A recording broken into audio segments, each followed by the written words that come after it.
What else Okay. do we need? And how much time are we looking to fill here? Whatever.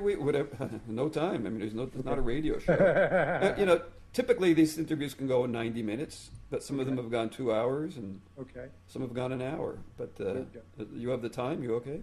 Okay. Yeah. I got the time. I'm I'll going be to here. I'm going to do an introduction. I'm going to read it and kind of bring you in as I do the introduction, more in a casual conversational way. Don't give long answers for this. Just like yes, just kind of, just a little bit of patter back and forth, Okay. and then you can get into the whole thing. Okay. Welcome to Non-Duality Interviews. I'm Jerry Katz. It's March 8th, 2014. My guest is the uniquely informative Frank Stalter. The topic is UFOs. And Frank, we met on the Facebook group, the Disclosure Project UFO. Yeah. That's a good. What do you think of that? I mean, you're on it quite often. What's your quick assessment of it? We'll get into things more later. My assessment is my group. What is your group? I didn't pick up on that. So you're like, well, Yeah, sometimes when you have a group, it can get away from you. Do you ever feel it's getting away? Do you feel it's, you're keeping the quality up the way you like it? Well, it's a team effort. I got there's Lee, and then there's Pete, and then there's Lucy, and between the four of us, we stay on top of things.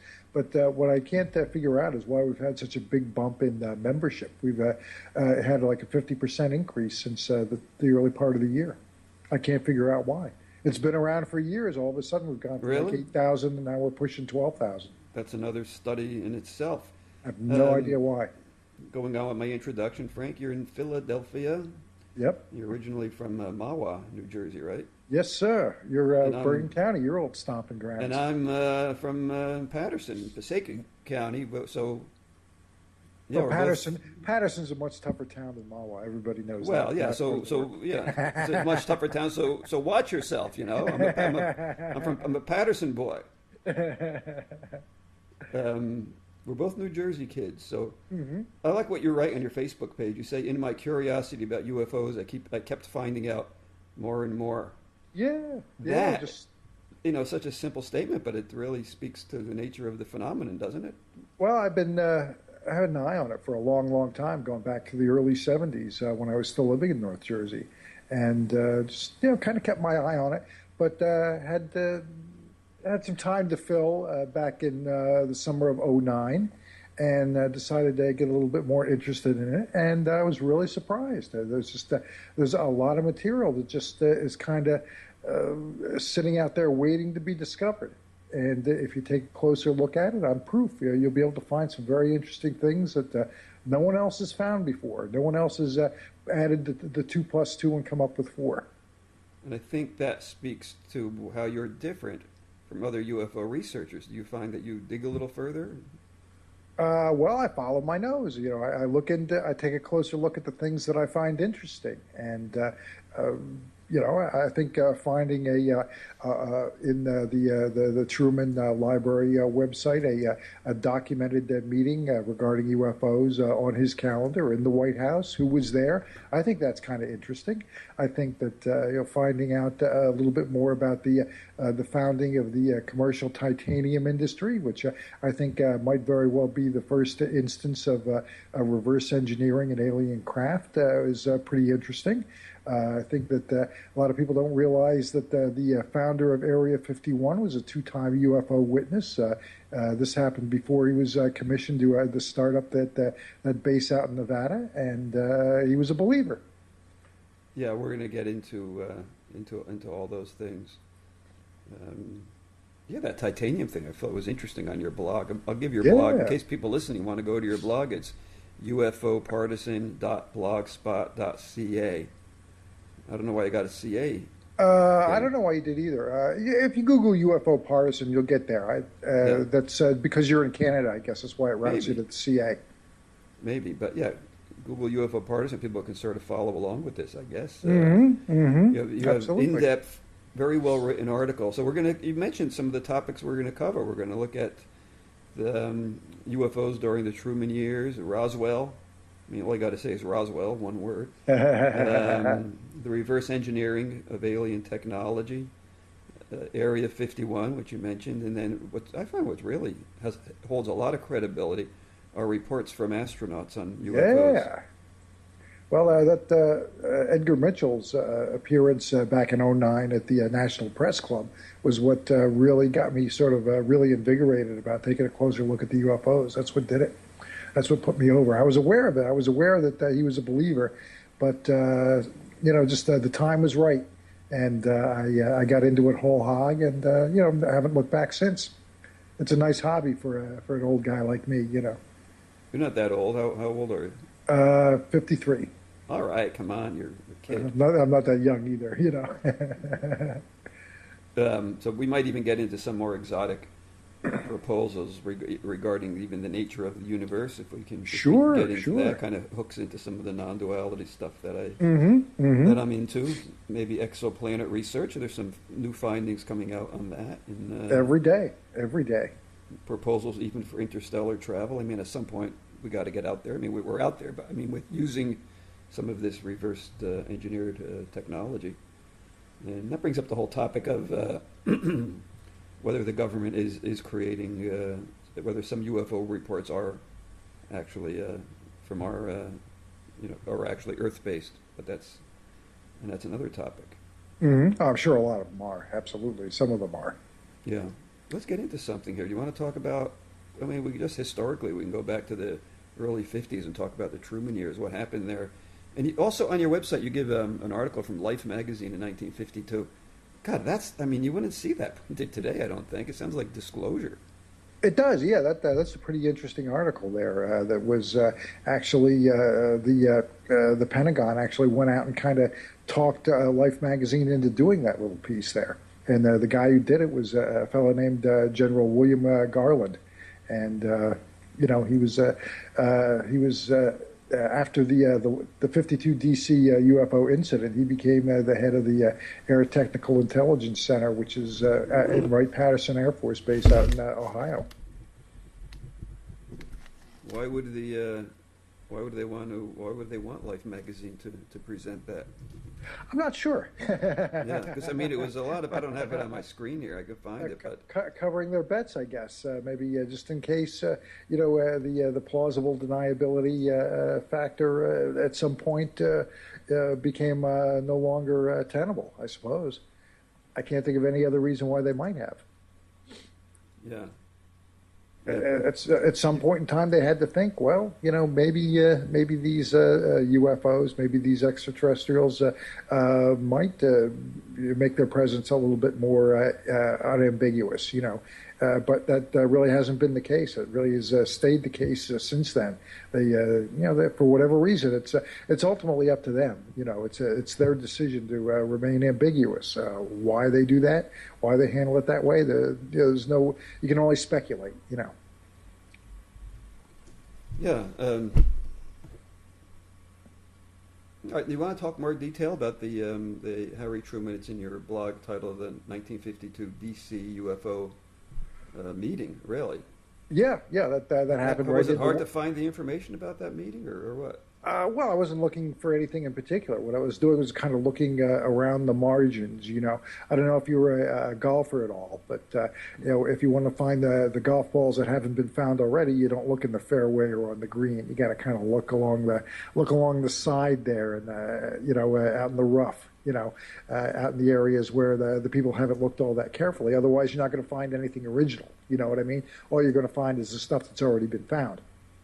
Which is okay. There's a lot of good stuff out there, but the fun has been in finding some stuff that people in the field really haven't turned up before, and this was one of them. I mean, I knew what I was looking at as soon as I saw the little entry over at the website, the Truman website, because there it is, just within a few weeks after this very significant UFO incident over the nation's capital in the summer of 1952, and there they all are. It's listed very clearly. The briefing was the subject was the defense of the Capitol, but when you look a little bit more carefully at who was there, their backgrounds, their interest in UFOs, Truman's Air Force aide, General Landry, and his oral history, many years after his retirement, and stated that he briefed Truman on a quarterly basis about UFOs. So he's there. The General Garland, who I'd mentioned originally, was a believer in UFOs, had seen a UFO when he was stationed out in California, and then ultimately moved on to head up ATIC, which is which was basically the department within the Air Force that oversaw Blue Book, Project Blue Book, which did all the investigations of the publicly reported UFO cases. This entry from Truman's calendar, it just gives the time they met at 12:30. Yeah. I mean, if you looked at it and you didn't know what you were looking at, you wouldn't know what it was. Yeah. You know what I'm saying? You really wouldn't know. And I can tell you for a fact, I've talked to a couple of descendants. I've talked to Dave Garland, who's a nephew of William Garland, who was there, and I've also corresponded with Major Paul Hunter's son, John Hunter, who's the head of a history department out at one of the state universities out in New Mexico. And neither of those guys knew, their dad or their uncle never mentioned it, that they were at this White House meeting on any subject. It was just, and again, it's just kind of sitting there, hiding in plain sight. You've also got a couple of members from the RAND Corporation there, and it's sitting there. It says what it was, which is a briefing on the defense of the Capitol. You do have to look a little bit beyond that, though. You have to look at the timing, and then you have to look at the backgrounds of the guys who were there. And it's pretty obvious that the purpose of this meeting was as a direct result of the DC UFO incident in July, just a few weeks before this meeting took place. And I think there are other things that are out there that are just like this. That's not going to say, "Hey, here's this big UFO meeting." You're not going to see anything related to the Roswell incident. Hey, here's this alien metal that we found from a crashed alien spaceship, but it's going to be there. It's going to be there. It's just not going to say what it says. That it's not going to be as obvious. I'm not really putting this very effectively here. It's it's not going to be there like with big arrows pointing at it. Here's the UFO stuff. Here's the alien stuff. Here's the reverse engineering. But it's going to be there. You just have to know what to look for. Well, the Washington D.C. UFO incident was, according to your notes on your blog, it was spread out over the last half of July 1952. Yep. July 1952, and then this meeting, listing everyone, was on September 3rd. Mm-hmm. So it was like 2 months later. The incidents wrapped up late July, so it was a little bit more than a month, probably about maybe 5 weeks or so. Yeah, so I'm saying that's pretty close. It seems to me even a couple of months, it seems pretty close. It's there was nothing pressing. There were no threats as a result of this, so it wasn't like you have to meet today. Right. But there was something another going thing, on. Truman was out of town for a little bit. They had the Democrat convention, so he spent some time back in his hometown. So it was a few weeks there, and plus you have to have something. In other words, at least in those days, you had to have something to get in with the president. You know what I mean? This was likely. They were prepared, you know what I'm saying? It wasn't like a situation that they were dealing with right that second, when they gathered everybody together like it was a giant emergency. But yeah, they wanted to know what was going on and what to do going forward. The thing that I don't know is what actually happened in the meeting. That's the thing that I kind of like to know. You know what I mean? Go back in time and be a fly on the wall for that one, but. The purpose of the meeting, quoting again from the Truman records, was for briefing on defense of Capitol. Mm-hmm. Briefing on defense of Capitol. So we're putting in, again, a lot of the people at the meeting were parties, witnesses or involved in this. Yeah, guys who had a little bit of a UFO background or a specific background, like let's see, who the other fellow, Colonel Fowler, for example, was a radar expert. Then you had some of the more theoretical guys were there from Rand, for example. It may sort of like the idea guys. That's kind of what Rand has always done, and they still do to this day. And you got guys with different specialities. Hunter was an intelligence guy who had a pretty good idea of what the other nations had in terms of aircraft. So he was probably the guy who, in that particular meeting, would rule out. Now, if you got UFOs flying 7,000 miles an hour over Washington, no other nation has anything that can do that. You know what I'm saying? Yeah. And of course, people were sworn to secrecy. When did the Rosenbergs? They were executed, right? That happened. I think that happened under Eisenhower, though. Yeah, that was a little later. Sure. That would have been so. It would have been at least 53, 54, somewhere in that area.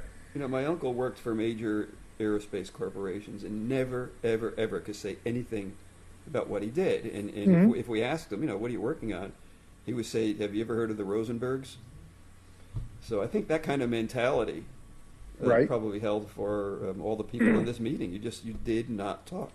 Right, and like I mentioned earlier, I've corresponded with a couple guys, and I can tell you that it just did not come up. And as a matter of fact, one thing that did come up after the fact was that General Garland was involved while he was stationed in Europe during the Second World War, was involved in the planning of the famous ball bearing raids on Nazi Germany, which was those were big raids. Trying to really destroying the Nazi industrial power, their manufacturing power, which obviously slowed down their ability to keep fighting, and ultimately led to the Allies finally knocking him out. But when you're involved in something like that, it's high level stuff. These are highly competent guys who are good at what they did in their particular areas of expertise. I read somewhere on your site that the higher person got promoted in the Air Force. Yeah, a lot of these guys. They took UFOs. They kept getting promoted. Absolutely. There was a lot of times you hear a lot of accounts from guys who are maybe a little bit further down the rung. They say, "Shut up, or you're going to be in trouble." There's court martial. There's this. There's that. But these guys are clearly in the loop on a subject like this. They keep getting stepped up. I once. Talking to my uncle, like I said, he would never divulge anything.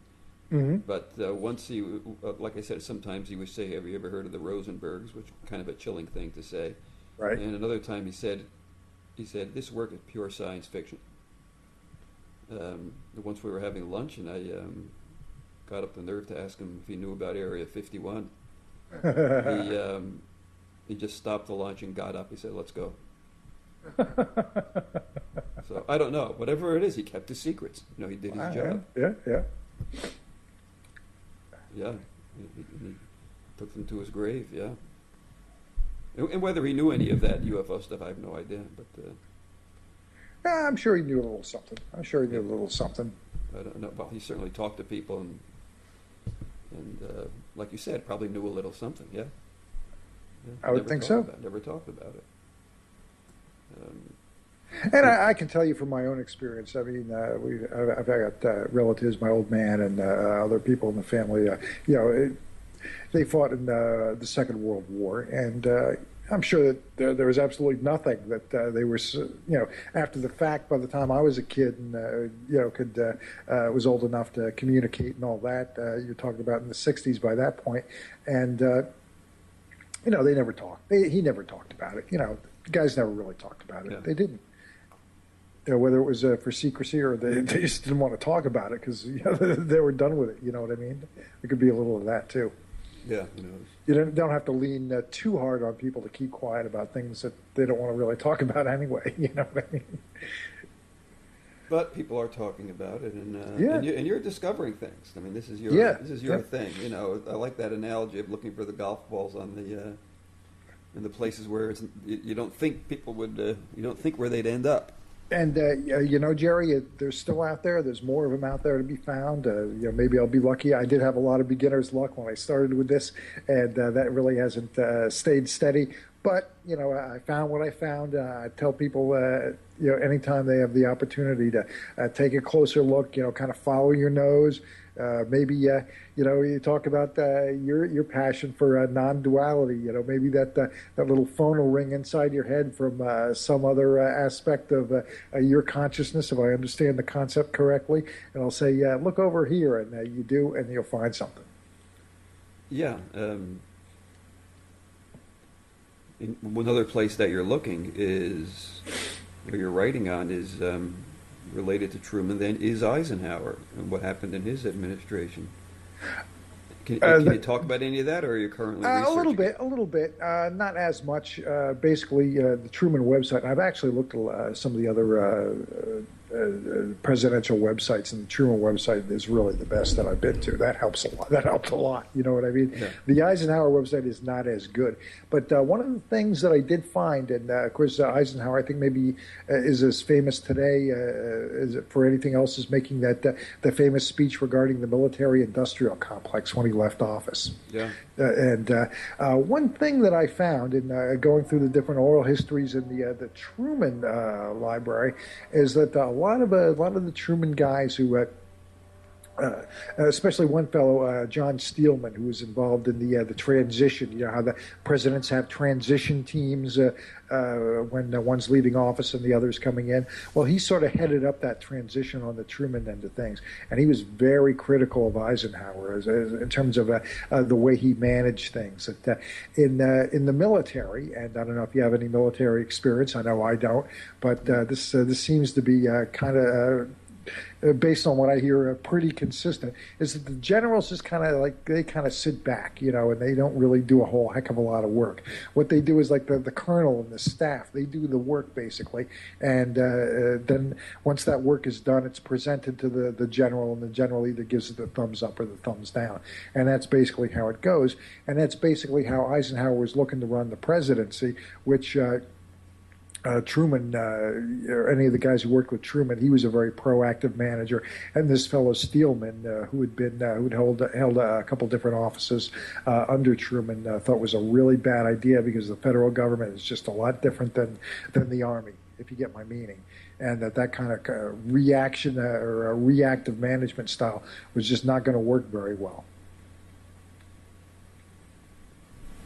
So that might very well have been what led to the types of things you hear that like the UFO situation has kind of gotten away from the presidents. That this big sort of how can you put it shadow government is what's really running things, and that might very well have happened or really got going under the 8 years of Eisenhower, where he was just kind of very reactive and just didn't have his finger on things the way maybe a better manager would have. Possibly. Yeah. Just a theory. Who knows? It seems to me as a shadow government is forming. You know, they sense their own power and. A lot of people said it's been going on for decades now. You know, a lot of things that people just aren't aware of. And, even Truman said that when he became president, he wasn't aware of the Manhattan Project until after he became president, he was finally briefed on it. So those types of things, there is compartmentalization, and that sort of thing does happen.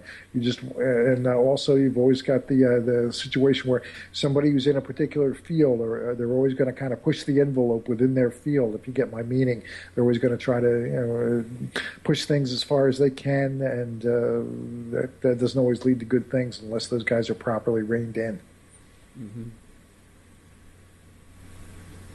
Mm-hmm. Another topic then, of course, is Roswell. So for Roswell, we're back in the that goes back Truman time. Actually, you know, we're going back a little bit. Yeah. That goes back a little earlier into the Truman years, and it was a subject I kind of stayed away from for a long time.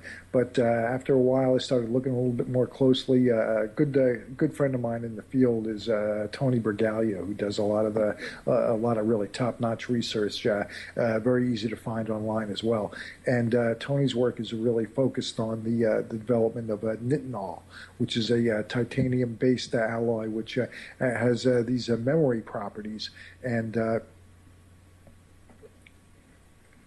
that was developed in the early '60s. Now that's a few years off, but after Roswell. But when I started taking a closer look at titanium itself, again, sort of looking at seeing the forest and not just the trees, you know what I mean? Looking back at titanium, I was really surprised to find out that there had been no commercial titanium industry anywhere in the world until December of 1948, which is a year and a half after the Roswell crash, which is kind of interesting. So now, let me ask you, You said that you weren't that interested in the Roswell incident at first. Well, So what got you into it? I was interested. I just didn't have anything to contribute. You didn't feel you had anything to contribute. Yeah. Oh, I'm interested in a lot of cases I don't write anything about. Yeah. You know. So you got to find. I love the Rendlesham case too. But what do they need me for? You got the major witnesses on the matter. They're still out there. They're still alive. They're talking. They're writing books. What am I going to add to that? Those are the guys who were there. You know what I mean? So I try to add and try to chip in where there's a need, where something's been lost along the way. So you found with the titanium, the discovery of the presence of titanium, was that the hook that? I think it was, because really, when you think of the development of any kind of industry, and we're not talking about an insignificant industry. I don't think that we could have gotten to the moon without titanium. I mean, it's that valuable a metal. We couldn't be building these airplanes that can go Mach 2, Mach 3, Mach 4 without titanium. It's the metal with the highest strength to weight ratio of any metal on the face of the Earth. It's just an amazing metal that you can do amazing things with it. And it was up to that point, up to the time leading up to December 1948, was just a curiosity. The industry had every opportunity to do something with it prior to this time, but it's a very difficult metal to extract from the ore. That's one issue with it. So that makes it very expensive to produce. And again, what to do with it? Mm-hmm. For a typical purpose, I mean, aluminum is just fine. Aluminum is very light, but it's weak. You can't build a supersonic plane out of aluminum, because what'll happen is it's so soft that the air friction, as the super fast planes are cutting through the air, it heats up the metal, and an aluminum plane would melt. Going, Mach 2 in an aluminum plane, the thing would just melt around you. You know what I mean? You'd crash in no time. And the heavier planes, the steel, they're heavier. The steel would hold up. It's strong enough. But what will happen with them is it's so heavy that you'll go through so much fuel, you just won't you won't have any kind of range. You might be able to hit that top speed, but you'll have no range whatsoever. No practical range. Yeah. So what's the use of titanium? Well, this is what you show on your webpage. You show how I guess mining of titanium has increased since Roswell. Right in that time frame. It was again sort of a curiosity. This is something that's interesting. We're playing with this. We're aware of it. It had been discovered sometime back in the late 1800s, I believe, by an Englishman whose name I don't think I bothered writing down. But people were aware of it. They knew it existed. But again, it was a question of how to monetize it, which in our capitalist society, that's kind of the key. Industry didn't want to take a look at it. They didn't take a look at it until the United States government guaranteed them a profit to produce titanium. And that's basically how the titanium industry started. That there were price supports guaranteed by the government, and all of a sudden now companies were willing to extract the titanium from the ore, use the Kroll process, and get that titanium out and start making use of it. You have on your website, ufopartisan.blogspot.com, showing the titanium production. It doubles every year for like the first decade. Yeah, it's in 1945 a few pounds, in 1947 2 tons. Yep. Again, Roswell happened in 47. In 1948 9 tons, 49 23 tons. Yeah, it's doubling. Yeah. 1950 68 tons, 1951 449 tons. I mean, it's pretty exponential. 1952 almost 1,000 tons. Yep. 1953, 2,000 tons, and on and on. 1956, 13,000 tons. In 56, about midway through Eisenhower's years in the White House. It's the thing of it is, and what sets titanium apart is how little there is about how and why it came to be. This isn't a small effort. This is government, and again, this is government spending this money on essentially a military application. That's there have been other applications since then, like any other kind of new tech, a new idea. It's figuring out what to do with it is as much as the challenge as anything else. It's okay, this is great, but what do we do with it? And at that point, the military, we can do something with this, but the idea of making, I think, golf clubs or eyeglasses frames or things like that out of titanium, that really hadn't occurred to anybody. That would take a little while, a few years down the road before that would come about. But even again, with any new tech, what do we do with it? We saw it with computers, with the internet. The idea, when I got my first computer. Even I was working on them for years in the office before getting it home. I resisted getting a computer at home because it would remind me of work. Hey, I don't want to work. The idea of actually being able to watch movies and communicate back and forth the way we are, and doing podcasts and watching television shows and passing links back and forth. Back in the late '90s or mid '90s, that idea was companies had a page, like a web page, and it took forever to load that one page. You know what I mean? You remember, you go back that far with the internet, and that's the way it was back then. But eventually people figure out, hey, okay, here's something pretty cool, and we can do something even better with it, with this idea. But again, going back to the early days, you know how well, for example, the early days of computers and any kind of new technology, how well documented it is, how much is behind it, how much you know about it. If you just take a real easy look, if you take a quick look at the titanium industry and the history on Google, you're going to find that my article is up there really high, and it makes no sense at all because it is such a historically important development, such an important industry that has changed our world forever. And it shouldn't be as obscure as it is. The history behind it, the reason why it was started, who specifically gave it the okay. I can guess. I can say it had to have been Truman because the kind of dollars that they were talking about in the post World War II era for the military were a joke. I mean, they were small compared to what they spent today. They were arguing back and forth with 10 billion, 12 billion, 14 billion for the military for the entire year. Those budgets were small back then after the war was over. But you can't find you really can't get to the root of the emergence of it's not there. It's not there. Of titanium. Yeah, it's not there, and it should be. Is it true then for other materials like that you're aware of, like uranium or? No, I don't know. Not that I haven't looked as closely at anything else like that, or that came from roughly that time frame. Titanium is the one that I know the best, and I can say that the history of it is just there should be more there, but there's not. Yeah. Interesting hook with Roswell. The timing is right. There's always been talk about reverse engineering, and and a lot of people are convinced that an alien vehicle did crash out there. And when you think about it, what could they have figured out about a crashed alien craft in fairly short order? I think they could figure out what it was made of. We knew enough about that. Maybe we couldn't figure out, the avionics or the propulsion system, but the structural metal that the ship was made of, we could have figured that out fairly quickly. And if they were titanium-based alloys, we could have figured that out. And I think that would have been your tipping point. Was an electron microscopy needed for that? Did we have all that technology?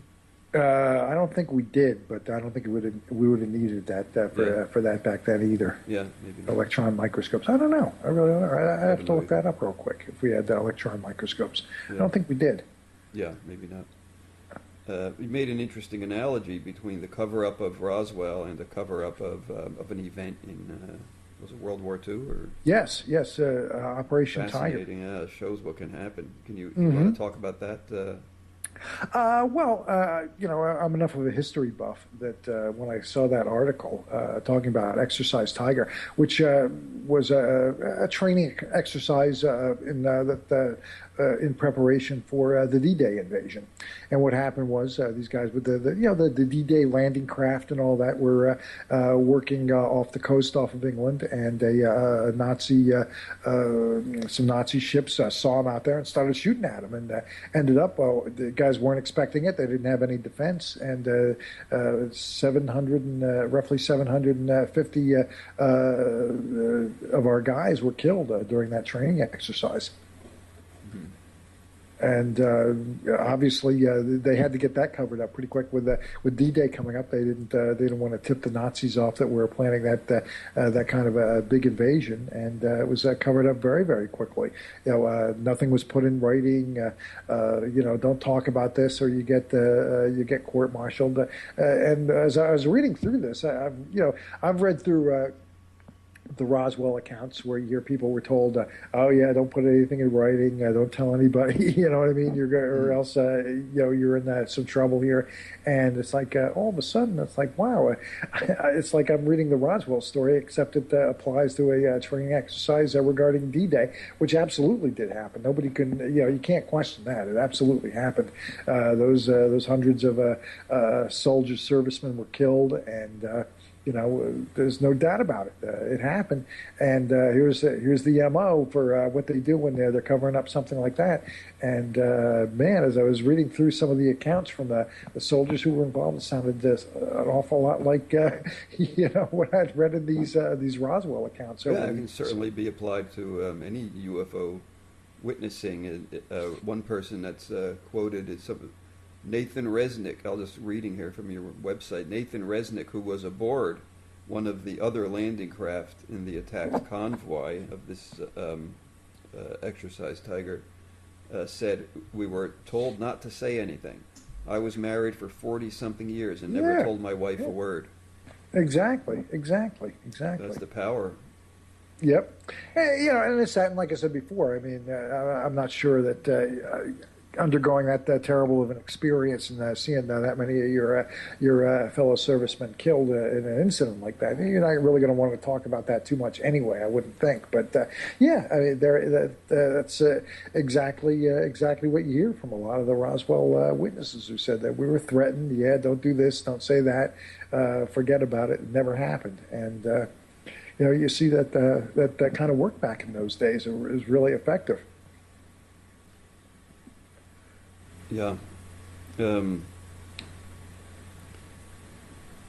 Anything else on reverse engineering of alien technology? So you mentioned titanium and anything else? I think if it, like I said, if it did happen, I think that's absolutely positively the first instance of it happening. That's sort of the granddaddy, the one where they sort of laid out, this is how we're going to do it, and they made it work very effectively, and the proof is in the results. Titanium's changed the world, and there's no question about that. Yeah, there's even a popular song that became a big hit called Titanium. I forget who sang it. Never heard of it. Yeah, it's a big hit, yeah. Now, I know that, let's see, in Avatar, they were going after unobtainium. Unobtainium. Well, the idea of a song about titanium is that a girl sings it, and she's basically saying she's as strong as titanium. Okay. Good song. So, yeah, everywhere from eyeglasses to popular songs, titanium has made its presence known since then, yeah. What about, let's see what else we can cover here.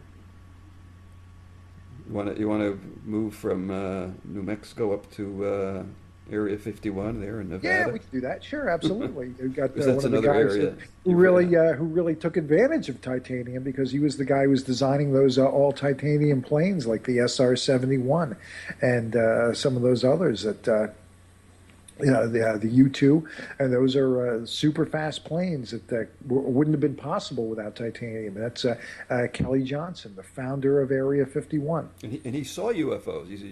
He did. He had a times, couple of right? UFO sightings, and this is another guy involved in the UFOs who went ahead and reported it, but it didn't seem to slow him down any because they went out and they recruited him to go out and start Area 51 after this had happened. But yeah, it was a really interesting, a real interesting case that he had, where he's at home and he's like in his yard looking out towards the Pacific Ocean, and he sees a UFO. He's already kind of a quasi believer in UFOs to begin with, and then he sees this UFO, and he goes into work. I guess probably the next day, the day after, whatever. And he finds out some test pilots had been in a plane out over the Pacific, and they saw the same thing that he did from a much different angle. So they go ahead and they decide to report it. It's a pretty good sighting, in that you've got reliable, credible witnesses seeing essentially the same thing from really different angles, different locations. What happened to Kelly Johnson? I mean, how long was he? Or has he been involved then with Area 51? Well, he's dead now, Yeah. but he founded it, which would have been, I believe, in 55. I believe was when it was actually founded. I didn't go too much into the history of 51, except that he was the founder of it. I mostly focused on the case itself and a little bit on some of his designs and his accomplishments. But he founded Area 51 in 55. And he would have been the head of the Lockheed Skunk Works, and he stayed on it. I'm not sure exactly when he retired, but he did come out of retirement around the time that they started getting stealth going. So he came back for that a little bit. So when did we realize? I guess that would have been in the 80s, the mid to late 80s. When those, because I know that we used them during the first Gulf War, so that was early. Yeah, that was roughly 1990. So this would have probably been in the 80s. He would have come out of retirement at that point, and so he was at it for a long time. And to people who were in the field, people who were in the aviation field, he's the guy's one of the top rock stars. It might not be the most famous name to the typical person out there, but to aviation aficionados, they know him extremely well, and he's one of the all-time heroes in the field. You ask in your on your blog, you say, what influence did alien spacecraft have on Johnson, have on the design of different aircraft that have been manufactured and that are used? Well, yeah, you have to look at some of the stuff that's coming down the pike. Subsequent to the early days, the late 50s or the late 40s, the early 50s, and then as the 50s wore on, and then you start seeing these aircraft come down the pike that are absolutely positively starting to look more and more like these reported UFOs, and you think, well, maybe even if you're not willing to go as far as say, well, we've got downed alien craft and we've reversed engineered them, at the very least, we've seen a few things, and I think some of these guys are saying, you know what, that's a pretty sound idea. Let's at least try it out. Maybe we don't have a UFO from an alien civilization to copy, but at least we can see these things, and if they can do the things that they're reported as being able to do, then there might be something to these designs, and we ought to take a closer look at it to see and to try to make it work for us. You know what I'm saying? Creating designs that resemble UFOs and then denying that there are UFOs is a little incongruous. Mm-hmm, mm-hmm. And you look at some of these vehicles. You look at the B-2, and you look at it from a couple different angles there, and it's a pretty interesting looking vehicle when you think about it. You think that came out sometime in the 80s, and you look back to what people were seeing in the 50s and maybe into the 60s, and think, well, that is kind of interesting. Where did those ideas come from? We didn't have anything up in the air that looked like that back then. Why? How did these people who were just imagining things or making things up? How did they know that was going to be such a good idea in terms of aircraft design as we move down the road? I mentioned earlier that some of the most credible, some of my favorite reports are from astronauts. Yep. in UFOs. Mm-hmm.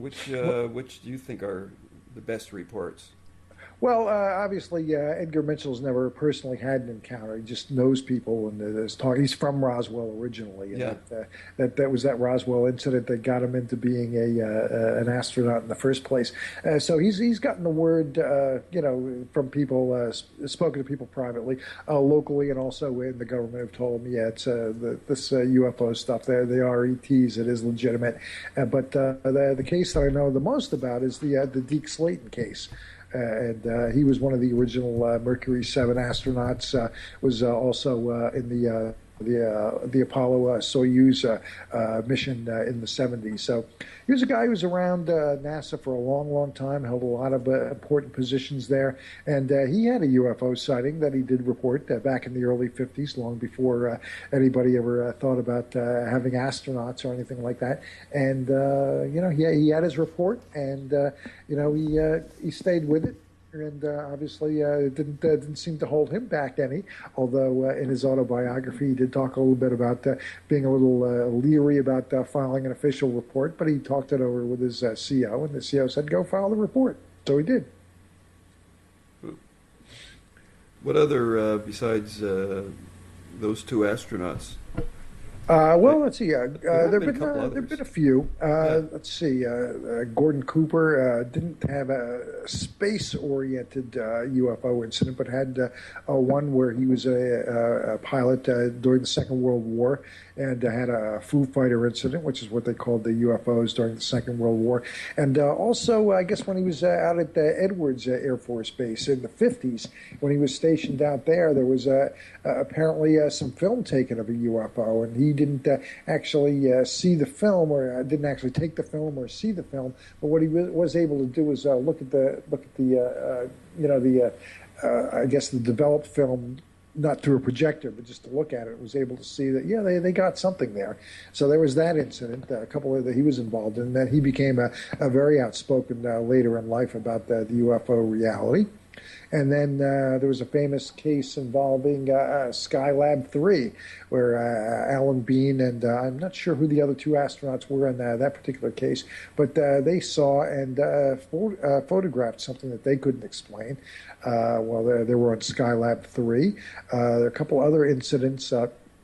One of the more famous ones that involves Apollo 11 when they were heading to the moon. They looked back and saw something they couldn't positively identify. May have been one of the panels that enclosed the lunar module, but if it wasn't, then they don't know what it was.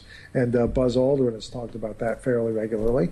So there have been a few over the years. I'm sure I'm missing a few too. And the more film that we get out there, people are seeing things, finding things. It's always pretty interesting. I guess there was a recent case within the last week or so involving, let's see, I can't recall the astronaut's name. I'm going to look it up real quick, but this is one that's just come out where he was talking about during a spacewalk.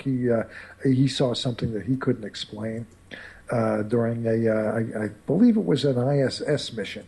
I saw that too, and he spoke of seeing 5 lights. Yep. Fly by. It was Leroy Chiao. Yeah. And this goes back to 2005. So obviously that's one that's worth looking into. And then some of the video. There's video all over these. They have cameras and they take videos. There's the one famous video of the where it looks like an object moving in one direction and then suddenly changing like at a 45-degree angle and picking up speed and going off in another. Have you seen that particular video? I can't place it right away. No. Okay. I'll send you the link. It's a good one. It's a good one. That was off one of the space shuttle flights. I can't remember which one, but that is a good one. I think I've seen all of them, just on the YouTube right. Videos. Those are really fascinating. And I heard one gentleman, I don't remember his name, one of the investigators, saying that he feels UFOs kind of hazy, can't really get a grip on them. And so his interest lies more with what's substantial and what can be seen. So he claims that structures on the moon or perhaps Mars hold a greater interest for them because they're they're physical phenomena, supposedly. Does that make sense to you, or what do you think? Well, I'm pretty interested in what might be up there, what might not be. There was that little rock incident that came up recently with the Curiosity rover, where they'd taken one picture and there was no rock there, and then they took another, and then suddenly there was a rock there. And that came out maybe 2-3 weeks ago, and that was pretty interesting. They say that they've got it explained that it was actually a piece of rock that was somehow broken off by one of the rover's wheels, and it kind of got kicked into the area where there had been no rock before somehow or another. I'm not sure exactly how that would have happened, but okay, well, that's the explanation for that. I do remember years ago, I really got a big kick out of the face on Mars. That's gone back to like the 70s when those pictures were first taken, and it was pretty compelling. Not proof, obviously, but it's interesting enough. You want to go back and you want to take a closer look, and maybe without when the shadows are a little different, maybe it doesn't look quite as much like a face as it did the first time around. But still, it's always good to take another closer look. Just going back to Edgar Mitchell, he's founded the Institute of Noetic Sciences. It's I'm just reading from Wikipedia here. The Institute they conduct research on such topics as meditation, consciousness, alternative healing, consciousness-based healthcare, spirituality, pretty vague terms, human potential, and survival of consciousness after bodily death. So Edgar Mitchell really brings the UFOs into the phenomenon of consciousness. And have you ever gotten into that? Do you have any thoughts on the nature, any exotic proposals regarding the nature of the universe? Well, I would read I read what's out there. I don't know that I necessarily believe or disbelieve any of them, really. But there are some pretty wacky theories that are coming from scientists who they seem to have credentials. They're writing these scientific papers. I saw one within the last year that was written where one particular scientist is theorizing that advanced extraterrestrials could live inside black holes. That's his theory.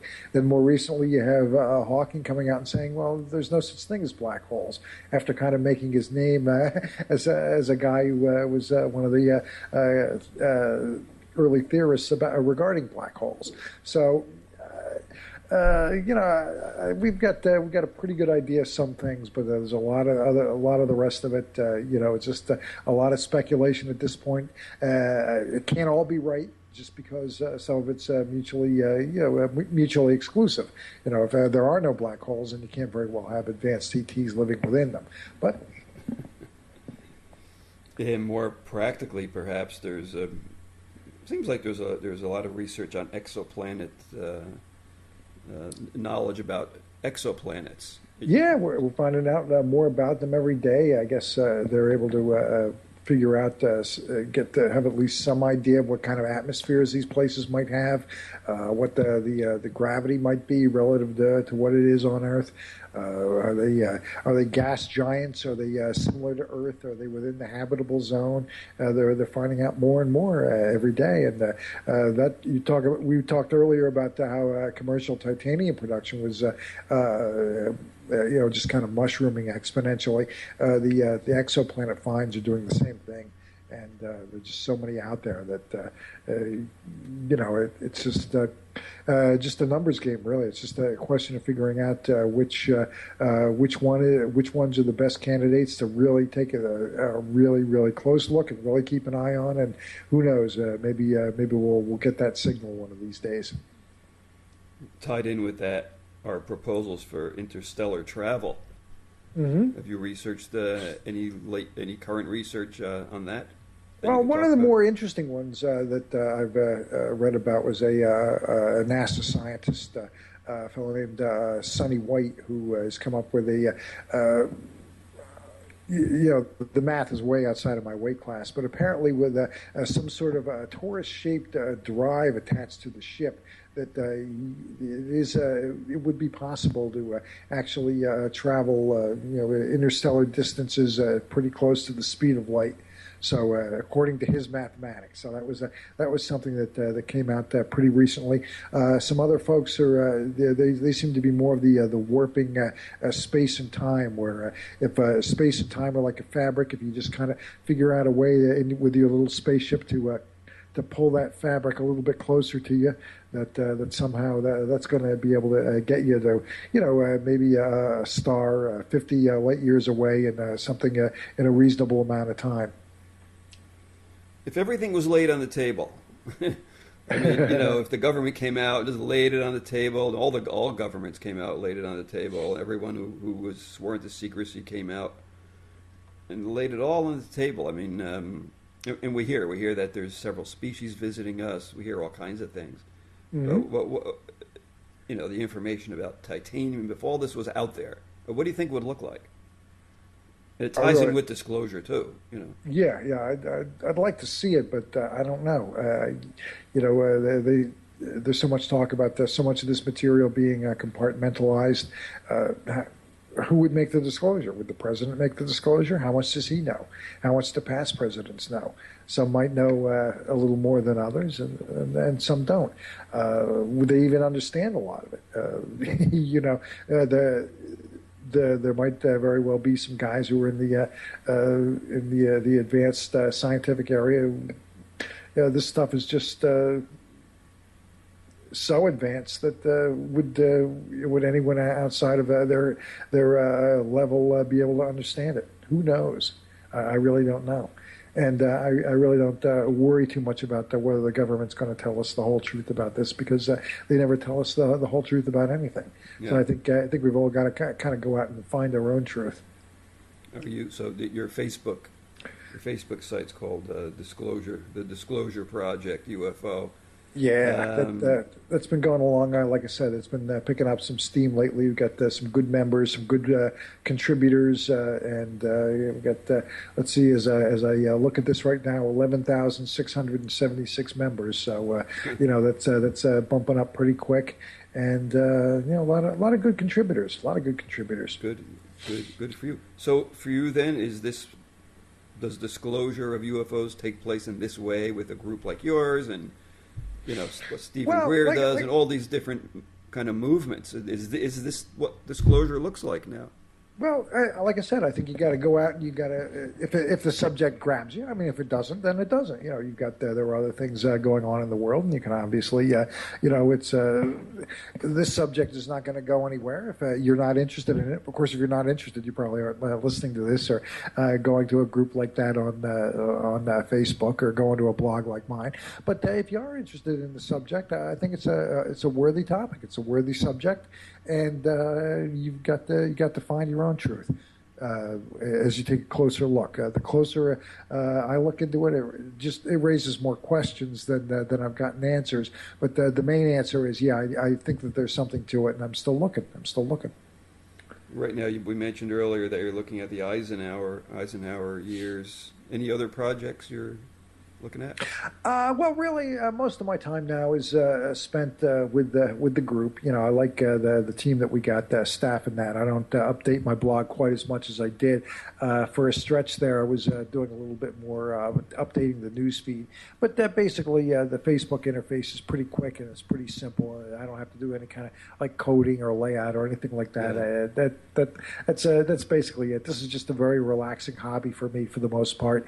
And with the weather gets a little bit nicer, I'm going to be going outside and doing some more sky watching with my local Skywatch group. We'll be doing a little bit more of that, and that's basically it. It's just a real good hobby, and every once in a while some new stuff comes up, and it's pretty damn exciting when it does.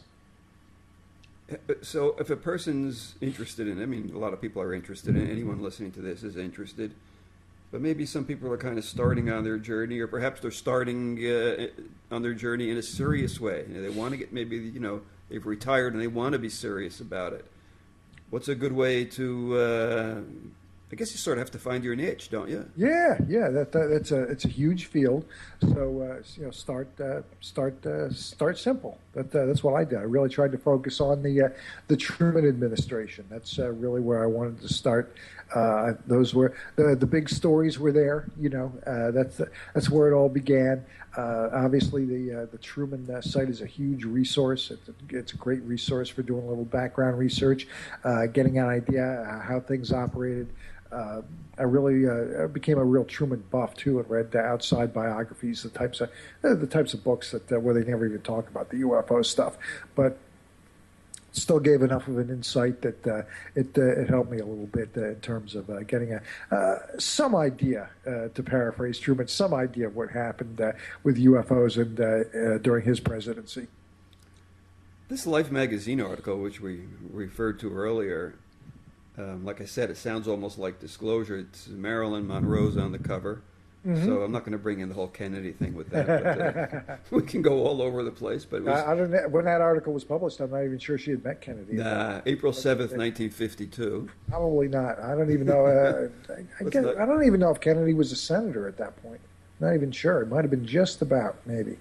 Yeah, I don't think there's any Kennedy connection. I'm just saying. But in that article, it says, the Air Force is now ready to concede that many saucer and fireball sightings still defy explanation. Here, Life magazine, offers some scientific evidence that there is a real case for interplanetary saucers. Mm-hmm. This is a major... You wouldn't see that today. No, not... Life magazine. Yeah. Not from the mainstream. I think back in those days they just didn't really have a grip on what to do at that point,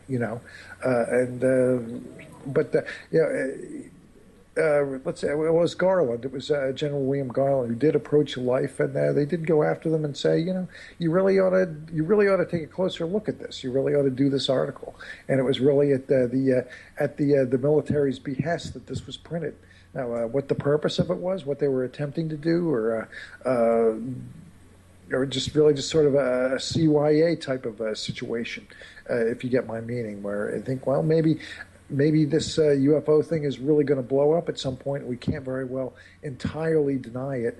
We have to say something about it, and this is going to be it. That's how we're going to handle it, to kind of hedge our bets, at least, if these guys do it at some point, sometime soon, land on the White House lawn, and then we're not in a position of saying, well, we get kind of people. You can imagine the public reaction. Well, how come you didn't say anything about this? Why didn't where were you? You weren't doing your job here.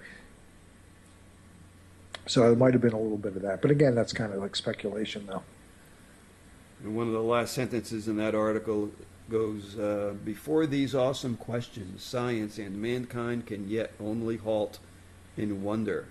Answers may come in a generation or tomorrow. Somewhere in the dark skies, there may be those who know. I don't know. Yeah, like I say, that's a pretty good article. And the link is from your blog. Yep. That's one thing I do try to make it a point to do is there's anybody looking to get into this a little bit more seriously.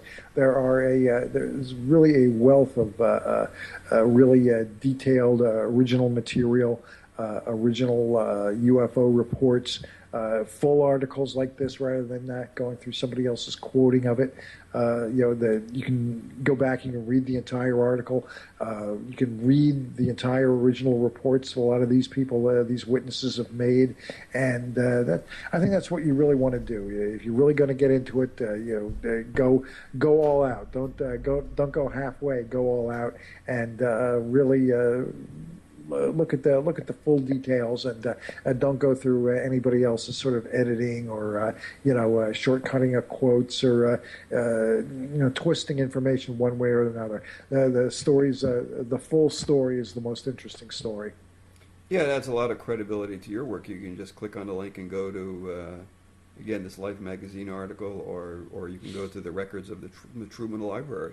Yep, yep. That's not going to go anywhere. Sometimes I worry about some of the links I've got. They're going to go dead on me one of these days. So, one of them did. There was a thing I did about Truman and the FBI, J. Edgar Hoover, a while back, and there's some Time magazine and also in the Titanium article, and there is some Time magazine articles that when I originally put these things together and had the links, the full articles were there, but now they're kind of like part of the way hidden behind a paywall. So you're going to have to trust me that what they actually said is what I wrote. You know what I mean? but they're there. It's you want to check me out and you're really serious about it, I guess you'll have to buy the subscription to Time then. Yeah, but I think this is what makes you different. You're finding these nuggets of information. You're going directly to the source on well-known investigations. Yeah, these are all pretty big deal cases, and it's been a passion. I've really enjoyed it. Share the information. If I think it's interesting, I get some traffic, not a lot. I don't really do anything to promote it, but a good month I might push like 1,500 page views for the month, and all over the world. There's no rhyme, no reason to who comes. Obviously, most of the folks are United States. I obviously get traffic from the other English-speaking countries, Canada, UK, Australia, Jamaica. For some strange reason, I get a lot of hits from Jamaica. The number 2 country behind the United States I get the most hits from is Germany, believe it or not. I guess a lot of interest in UFOs over in Germany. And, I get hits from people from Mongolia. I've gotten hits from Mongolia, And one weird thing that I've noticed is I've had the blog's been up not quite 5 years now, and there have been enough ups and downs around the world where things heat up at certain places in the world at various times. And for whatever reason, when things go bad in a certain place in the world, I'll notice that I'll be getting hits from that spot at my blog. I don't know what it is, but maybe people find doing a little bit of research when things are going the wrong way outside their door, that they find it kind of comforting to take a closer look at UFOs. So if that's taking some people's minds off their problems when things aren't going the right way, then I guess I'm doing my job a little bit here too. I think that is a role of the UFO phenomenon, is that it's a pleasant distraction. It takes your mind out of the everyday. Yeah, absolutely. It's come up Egypt when things were going the wrong way in Egypt, Japan during Fukushima, the Ukraine more recently. It's funny. It really South Korea at various times when things have seemed hostile over in that neck of the woods. Not huge, but I notice it. I notice it. Maybe it's also because I'm looking for it, but I notice it. And I think that's a good thing. Because I know when things have gone the wrong way. I've done my shopping around and looking around on the internet to different things to take my mind off when things aren't going so well. So that's good. Yeah, that's a benefit of it. I've seen a lot, probably all the videos by Stephen Greer on the Disclosure Project on YouTube. Mm-hmm. Do you find that, how credible do you find that people are? What percentage of the people do you think are credible, or how would you rate the credibility, if you could?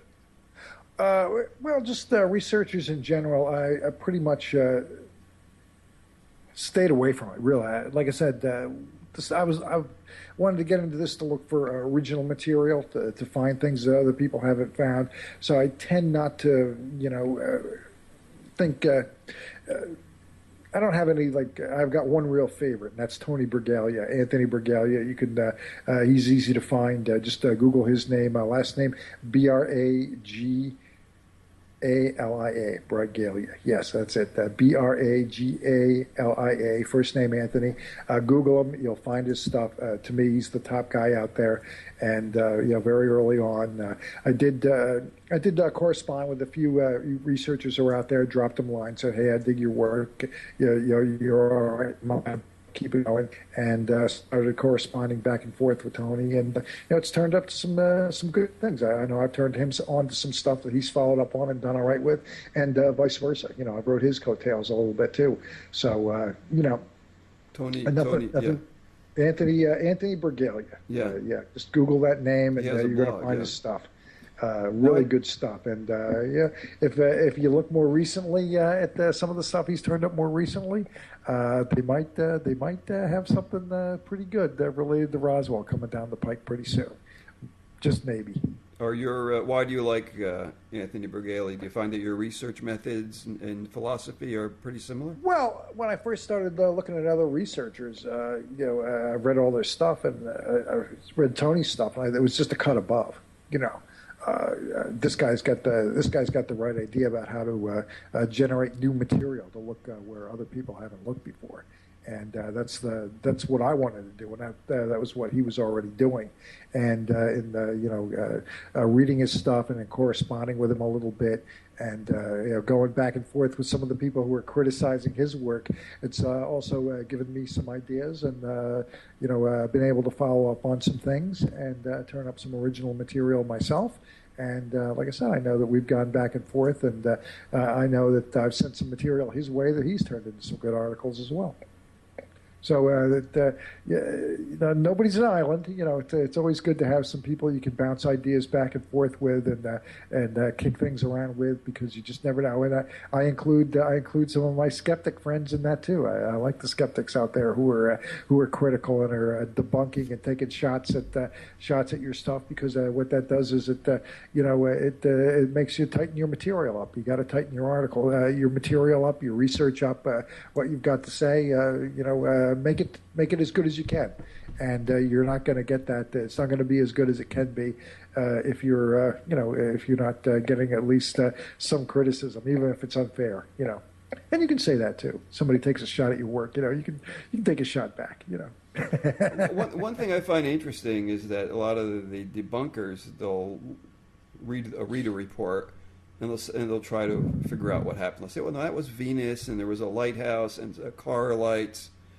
But then I always wonder, well, if they were there and everybody else is seeing a UFO, would he be the guy who says, no, that's not a UFO. Can't you see it's Venus and it's a car light? And yeah, well, it depends. Is that what they would say if they were there? I don't know. It could very well be. Let's see. Like tonight, as the sun's going down, Jupiter's going to be really high in the sky. Now, Jupiter's a planet that can be mistaken for a UFO. It's happened before. The thing is, if you're looking up at the sky and you see something that, hey, what is that? You should still be able to recognize Jupiter. Yeah. I'm probably not explaining this properly. All right, let's use Venus instead. Let's say you see Venus in the evening sky as the sun's going down, and you see Venus, but you don't realize it's Venus, and you think it's a UFO. Well, somebody who knew that was Venus, they would recognize it, But it's also possible that you're looking in the sky and you see something out of the ordinary. At the same time that Venus is there, well, I see Venus, but what is that over there? You know what I mean? Yeah. You should get that's another thing. If you're going to go out and do the sky watching, and I'm really into that too, as the weather gets nicer. As a matter of fact, it's going to be actually warm enough tonight that as the sun goes down, I'm going to do a little bit of that as before my flyers come on at 7. But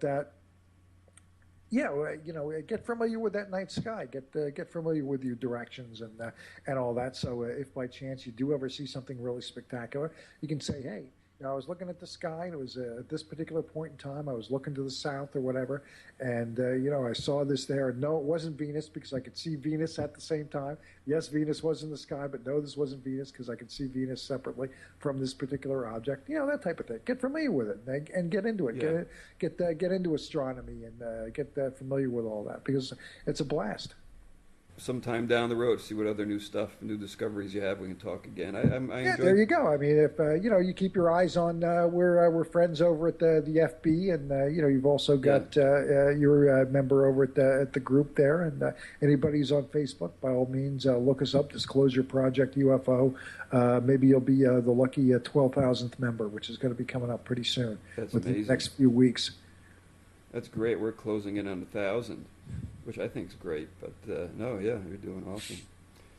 So, we're talking. You'll hit that tipping point, and then it'll start really jumping up. I can remember with this group, and when 1,000 was our magic number, we were all excited about that. And that was years ago. It took a long time, but what happens is I think people do the searches and they see the big group, so you build some momentum, and it feeds on itself and feeds on itself.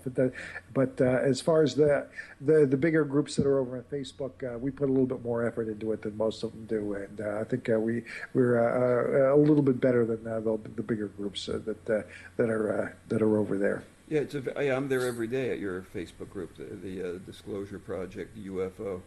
Yep, we got a few name researchers who come over there and contribute once in a while. Norio Hayakawa, I saw, just posted something here just today. As a matter of fact, he gets things going a lot. He's been at this UFO stuff for a long damn time. And Lynn Kate, who's out in Phoenix, a couple Southwesterners, she was promoting something or another. And we get a few others. I chip in. The staff chips in. Lee Frosdick, who runs the thing, and Pete Mandeville. He's kind of our most valuable player over in England. There is pretty close to the guys who were involved in the Rendlesham situation. So we've been at it for a while. We know the field, and we know the ups and the downs, and there are some things that unfortunately we can't allow. As far as content goes, some sites maybe aren't the most reputable, and they're kind of a little bit too focused on spamming aggressively. It kind of clogs up the board and takes too much in one direction. But we cover a lot of ground. I think you'll see just about everything there. Sooner or later, it's going to get covered. New and old stuff, new stuff. The stuff I post tends to be more related to the more recent scientific discoveries, and that's the stuff that I go after.